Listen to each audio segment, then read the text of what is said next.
Hast du immer festgestellt, wo fern der Himmel wird sein, wo gut das wird sein?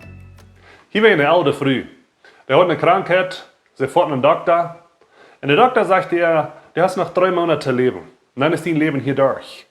Die Frau kommt ins Haus, fängt an alle Dinge abzuriemen, fängt an Dinge zurechtzustellen, fängt an Leute zu sehen, was sie gleich nach ihr Begräbnis zu haben. Und sie redet mit verschiedenen Menschen, zum in ein Haus, und rum die Dinge alle zurechtstellen. Wenn sie alles vor dich haben, mit dem Prediger geredet haben, gesagt davon, Leute gesungen soll ab ihr Begräbnis, dann fragt der Prediger, hast du noch was du willst gleichen zu sagen oder zu bestellen, euer die gestorben ist? Und die Frau sagt, ja.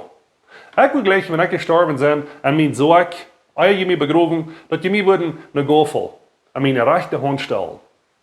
Und der Prediger ist ein klein bisschen verwundert und er sagt, woran? Was hat die Gofel zu sagen? Und die Frau sagt, weißt ab den Städten, wo ich in dieser Welt gewesen bin, lautet ein Fass sein oder bei einer Familie irgendwo zum Eten.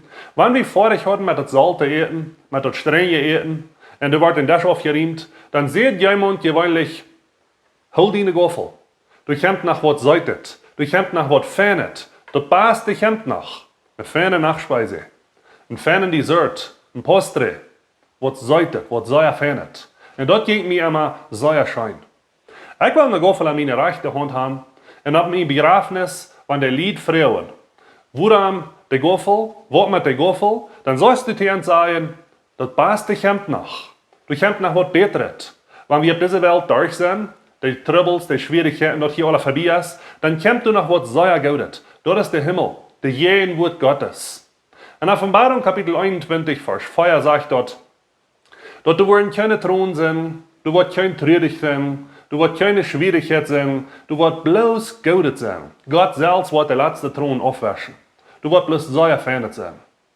Ich weiß nicht, was die fräst. Bedenkt mal lieber. Gott hat versprochen, ein guter Himmel, eine gute Stadt für uns rein zu merken. Jesus sagt, ich merke dich selbst rein. Stell dir vor, wie wunderbar das wird sein. Wenn es in dieser Welt traurig ist und schwierig ist, denk du, und ich habe noch was Gutes.